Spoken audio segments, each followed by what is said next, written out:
జోగులాంబ గద్వాల్ జిల్లాలోని ఐజే మండల పరిధిలో ఉత్తనూరు గ్రామంలో గుడి పూజారిగా ఉన్న పూజారిపై అదే గ్రామానికి చెందిన సోమిరెడ్డి కుమారుడు రామచంద్రారెడ్డి అనే వ్యక్తి గుళ్ళో మీరు పూజ చేయకూడదు, మీ కుటుంబం మంచిది కాదంటూ వ్యక్తిగత దాడికి దిగగా గ్రామస్తులు అడ్డుకునే ప్రయత్నం చేశారు. అయితే పూజారి వ్యక్తిగత కక్షలతో నేను గుళ్ళో వారు చెప్పినట్టు వినాలని, లేకపోతే నిన్ను పూజారిగా తీసేస్తామని బెదిరిస్తున్నారని వాపోయాడు.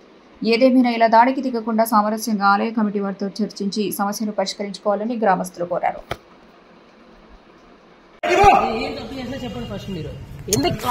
ఎందుకు పట్టుకుంటున్నారు మీరు? తప్పు చేస్తున్నారు. ఎందుకు పట్టుకుంటున్నారు మీరు? మీరు ఎందుకు నీకు వంతు లేదు? ఎందుకు లేదు? వంతు లేదని నాకు అర్థం కాదు.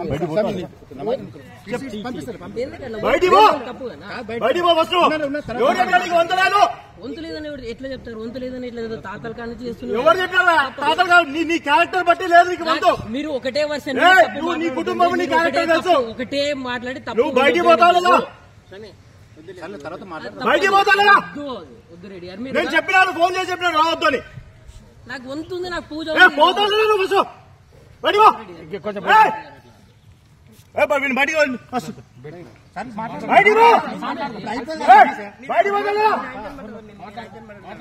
ఈ రోజు నా పూజ ఉంది, నా వంతు ఉంది. నీ వంతు లేదా? నీ కుటుంబానికి వంతేలా తీసేస్తాం, తీసేస్తాం. ఎవరు చెప్పినారు? ఆలయ కమిటీ చెప్తుంది. ఆలయ కమిటీ చెప్తుంది మీ కుటుంబానికి వంతు లేదు. వంతు లేదని చెప్పడానికి లేదు. వీని క్యారెక్టర్ అట్లాంటి తెలుసా? అమ్మా అట్లాంటి వాడు వంతు చేస్తాడు, దేవుని మొక్కుతారా? మీరు ఒకటే వర్షన్ బయటికి పోతాడా? వాళ్ళు చెప్పేదాన్ని నువ్వు బయటికి పోతాడా? అది తప్పు. అది వాళ్ళు మస్తు చెప్తారు.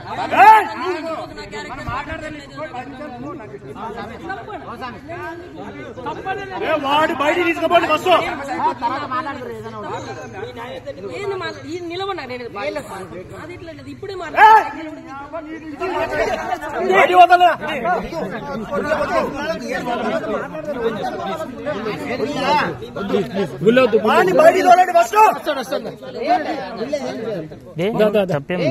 బయటికి వస్తారా?